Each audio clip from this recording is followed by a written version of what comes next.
find the set of values of k for which the equation 2x square plus 3kx plus k is equal to 0 has distinct roots. Distinct roots के लिए discriminant b square minus 4ac greater than 0 होता है। तो अब हम इसमें देखते हैं कि वैल्यू ऑफ a हमारे पास 2 है, वैल्यू ऑफ b हमारे पास 3k है और वैल्यू ऑफ c हमारे पास k है।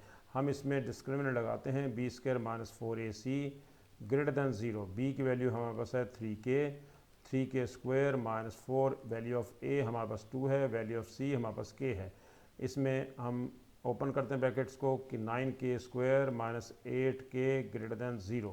अब इसमें से कॉमन लिया जा सकती है वैल्यू k हम कॉमन ले लेते हैं। k जैसे कॉमन लेंगे तो 9k माइनस 8 ग्रेटर देन 0 आ जाएगा। ये k माइनस 0 लिख लेते हैं, वो मैं 0 अभी आपको बाद में बताऊँगा कि हमने क्यों लिया है।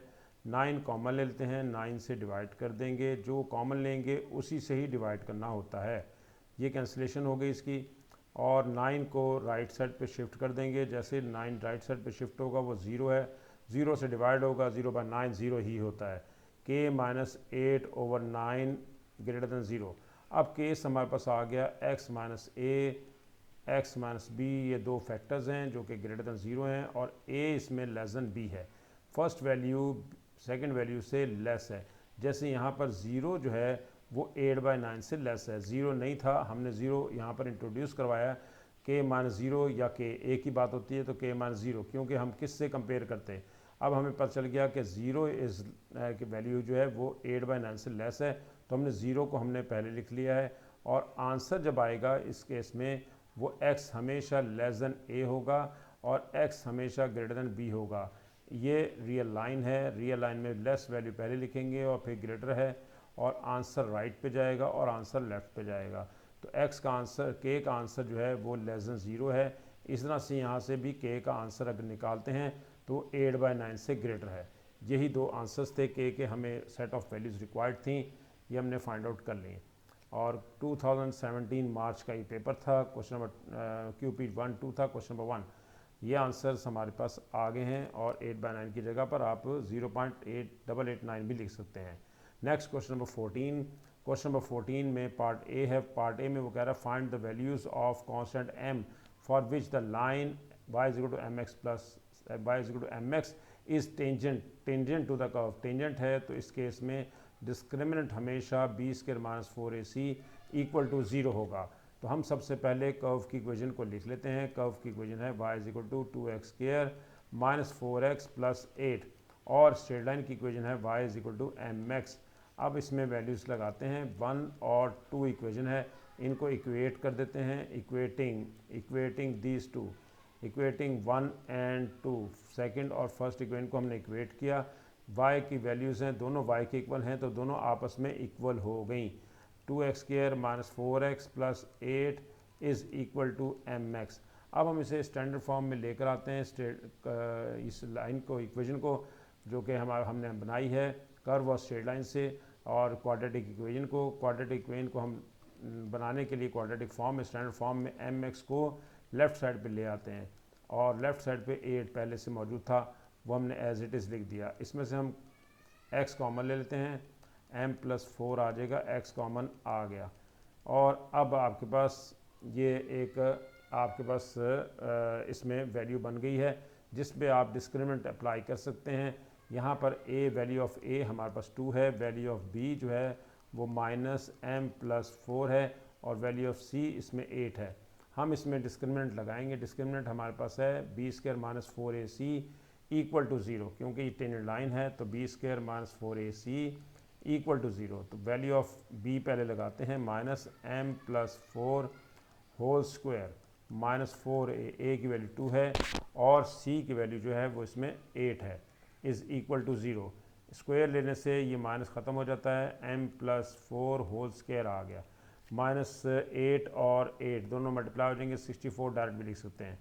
m plus 4 whole square is equal to 64।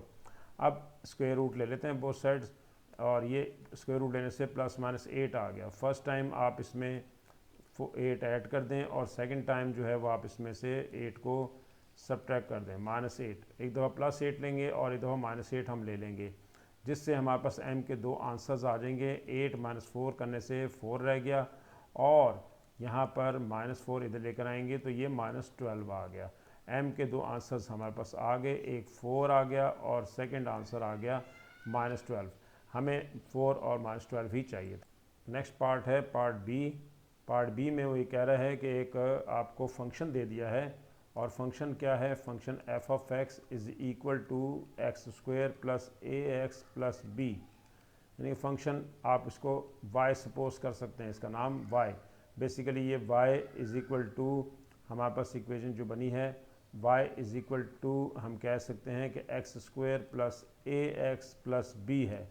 ये एक आपके पास इक्वेशन आ गई है और इस इक्वेशन के लिए उसने कहा है कि जो सॉल्यूशंस हैं, सॉल्यूशंस यानी कि इसके जो आंसर्स हैं, अगर हम इसको 0 रखते हैं तो उसके आंसर्स आते हैं x की वैल्यू 1 और x की वैल्यू 9, x की वैल्यू 1 और 9। तो अगर हम इसको 0 के इक्वल रखते हैं यानी कि y की वैल्यू 0 रखते हैं, फंक्शन की वैल्यू 0 रखते हैं, तो फिर हमारे पास इसके दो सॉल्यूशन बन जाते हैं और वो सॉल्यूशंस हैं, एक x का आंसर है 1 और दूसरा आंसर है 9। तो सबसे पहले हम x का आंसर 1 लगाते हैं। For x is equal to 1 put कर देते हैं हम इसमें x की वैल्यू 1। जहाँ जहाँ x है वहाँ पर हम 1 लगा रहे हैं। ये x था, ये भी 1 लग गया और स्क्वायर के साथ भी 1 हो गया। ये रह गया आपके पास 1a plus b is equal to 0, यानी कि a plus b plus 1 is equal to 0। Equation number 2 आ गई। इसी तरह से हमारे पास एक और x की वैल्यू भी दे रखी है, वो है 9। हम x की वैल्यू 9 भी इसमें लगा लेते हैं। जैसे ही हम इसमें 9 लगाएंगे, इक्वेशन हमारे पास क्या थी, x² plus ax plus b is equal to 0। हम इसमें पुट कर देते हैं x is equal to 9 square plus a into 9 plus b is equal to 0। हमने इसमें 9 की वैल्यू, इसमें 9 लगा दिया, x की वैल्यू 9 सब्स्टिट्यूट कर दी। यह आ गया 81 plus 9a plus b is equal to 0 और 9a plus b plus 81 is equal to 0। ये इक्वेशन नंबर 2 आ गई। अब इक्वेशन नंबर 1 जो थी वो हमारे पास थी a plus b plus 1 is equal to 0। हम इन दोनों को साइमल्टेनियसली सॉल्व कर लेते हैं, सब्ट्रैक्ट करते हैं, b कैंसिल हो जाएगा, 8a plus 80 is equal to 0, 8a is equal to -80 और आपके पास वैल्यू ऑफ a निकलाई -10। इस तरह से 8 से हमने जब डिवाइड किया तो वैल्यू ऑफ a निकलाई हमारे पास -10। इस वैल्यू ऑफ a को हम फर्स्ट इक्वेशन में लगा देते हैं, वो ज़्यादा से इक्वेशन नंबर 2 में हम लगा देते हैं और इसकी वैल्यू जो है वो हमारे पास आ रही है a plus b plus 1 is equal to 0। Value of a -10 है।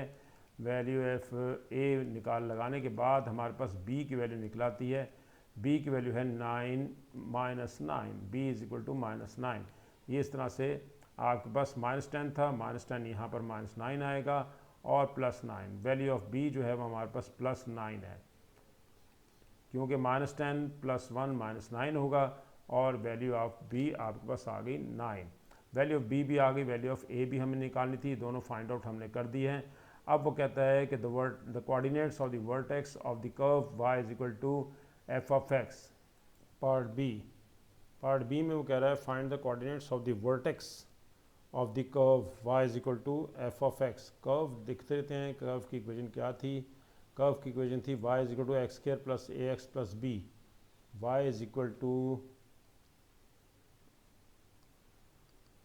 x² plus ax plus b, ये आपके पास थी और इसमें वैल्यूज़ ऑफ a और b निकाली जा चुकी हैं। वैल्यू ऑफ a जो है वो -10 है और वैल्यू ऑफ b जो है वो 9 है। वैल्यू ऑफ a और b कंफर्म कर लेते हैं। वैल्यू ऑफ a -10 है और वैल्यू ऑफ b है हमारे पास 9।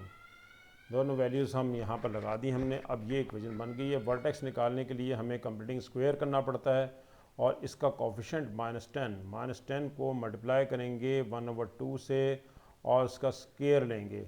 जो आंसर आएगा, हो सकता है कटिंग हो जाए या हो सकता ना हो, तो जो भी आंसर आएगा, जैसे इसमें -5 स्क्वायर आ रहा है, ये आंसर इसमें हम ऐड भी कर देंगे और सब्ट्रैक्ट भी कर देंगे।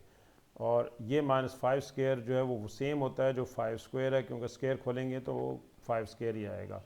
तो 5 स्क्वायर हम इसमें ऐड भी कर देते हैं और 5 स्क्वायर ही हम सब्ट्रैक्ट भी कर देते हैं।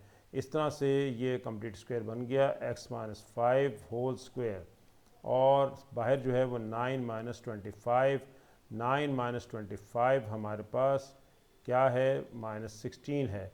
और अब हम ये कह सकते हैं कि इसका जो वर्टेक्स होगा, वर्टेक्स अगर हमने निकाला है तो पॉजिटिव, ये पॉजिटिव वैल्यू लेते हैं 5, और ये आपके पास जो भी वैल्यू है वो -16 वो ली जाएगी। कंपेयर किससे करते हैं, कंपेयर इससे x माइनस ए होल स्क्वायर प्लस b से। तो आपके पास इसमें a और b वो आपका वर्टेक्स है, इसमें वर्टेक्स ये होता है। तो अगर a वैल्यू ऑफ a देखी जाए तो वो 5 है, और वैल्यू ऑफ b देखी जाए तो वो -16 है। तो इसलिए वर्टेक्स जो बनेगा वो 5 माइनस 16, 5 माइनस 16 इसका वर्टेक्स होगा। हमारे पास क्वेश्चन में यही इसके आंसर है, 5 माइनस 16, और value of a -10, value of b 9। Equation जो आपके पास m के दो आंसर्स आए थे, m के भी आंसर्स हैं 4 और -12, और ये था 2016 का पेपर था। क्वेश्चन था QP 11, क्वेश्चन नंबर 6 था। मई जून का ये पेपर है, और इसमें ये हमने सॉल्व किया है इसका क्वेश्चन नंबर, नेक्स्ट क्वेश्चन है क्वेश्चन नंबर 15। क्वेश्चन नंबर 15 को अब हम सॉल्व करते हैं। क्वेश्चन नंबर 15 क्या, क्वेश्चन नंबर 15 में भी हम यही करेंगे कि हमें कंप्लीटिंग स्क्वायर करना है, क्योंकि वो कह रहा है कि इस इक्वेशन को इस फॉर्म में लेकर आएँ। तो सबसे पहले x square plus 6x plus 2 लिखते हैं, और x का कोफिशिएंट ले लेंगे 6 को मल्टीप्लाई करेंगे 1/2 से, और उसका स्क्वायर ले लेंगे, स्क्वायर लेंगे, ये कटिंग हो गई 3 स्क्वायर आंसर में आ रहा है। 3 स्क्वायर अब आपने इसमें ऐड करना है, और 3 स्क्वायर ही सब्ट्रैक्ट भी करना है। अब हमने इसमें 3 स्क्वायर, ये हमने 3 स्क्वायर ऐड कर दिया और 3 स्क्वायर सब्ट्रैक्ट भी कर दिया। ये कंप्लीट स्क्वायर बन गया x प्लस 3 होल स्क्वायर, और ये आ गया 2 माइनस 9, 2 माइनस 9 7 होता है। इसे थोड़ा सा सॉल्व कर लेते हैं। इसमें आपको बताया था कि यहाँ पर नेगेटिव साइन होना ज़रूरी है, तो हमने माइनस यहाँ भी ले लिया, -3 यहाँ पे भी ले लिया, और अब प्लस आपके पास वैल्यू 2 माइनस 9 जो है वो -7 बनेगी। यहाँ -7 आपके पास वैल्यू आएगी। अब आगे देखते हैं हम a और b की वैल्यूज़ क्या आ रही। वैल्यू ऑफ हमारे पास a जो फॉर्म है वो प्लस में ही है, तो हम इसे प्लस में भी छोड़ सकते हैं, क्योंकि प्लस में ही वैल्यू मांग रहा है वो। तो x प्लस 3 होल स्क्वायर -7, तो हम इसे x प्लस a क्वेश्चन में देखते हुए आप इसका आंसर बनाएंगे। a वैल्यू ऑफ a 3 है, और वैल्यू ऑफ b जो है वो -7 है। हमें a और b अगर वो कहता है कि फाइंड आउट कर दें तो वे a और b भी निकाल सकते हैं। नेक्स्ट क्वेश्चन है हेंस अदरवाइज और otherwise find the set of values of x for which x square plus 6x plus 2 is greater than 9। तो पहले इक्वेशन चेक करते हैं। यही इक्वेशन थी, x square plus 6x plus 2 ही थी।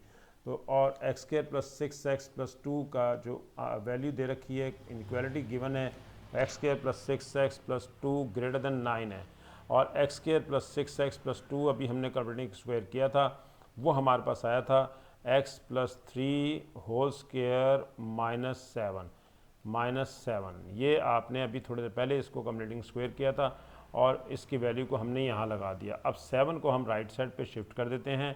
7 जब राइट साइड पे जाएगा तो वो 9 प्लस 7 16 हो जाएगा। x के plus 3 whole square greater than 16, 9 और 7 16। हमें रिक्वायर्ड है set of values of x। तो अब हम इसका स्क्वायर रूट लेंगे। यहाँ पर अब केस वही case x square is greater than a square का, x is less than -a और x is greater than a, -a से लेस होगा, आंसर -a से लेस होगा और ग्रेटर देन a होगा, a से ग्रेटर होगा। ये तो दो आंसर आपके पास आ रहे हैं यहाँ पर इस केस में, less than -a and greater than. अब यहाँ भी इस तरह ही करेंगे कि हमें इसका स्क्वायर रूट, जब स्क्वायर रूट लेंगे तो इसके दो आंसर्स होंगे। फर्स्ट आंसर -4, क्योंकि 16 का स्क्वायर रूट 4 होता है, -4 से लेस होगा, और x प्लस 3 ही ग्रेटर देन 4 होगा। 16 का स्क्वायर रूट 4 होता है, तो +4 से ग्रेटर होगा, -4 से लेस होगा। अब x वैल्यू निकालना चाहते हैं तो 3 को राइट साइड पे ले जाएं। x का आंसर -7 आ रहा है, लेस देन -7, और इसी तरह से यहाँ से भी x निकालना चाहते हैं तो 4 - 3 x ग्रेटर देन 1 होगा। ये हमारे पास दोनों आंसर्स सब आ गए, और यही आपको 2016 का पेपर था। अक्टूबर नवंबर का QP11 क्वेश्चन नंबर 1 था। ये फर्स्ट आंसर है और ये सेकंड आंसर है हमारे पास। Next question number 16।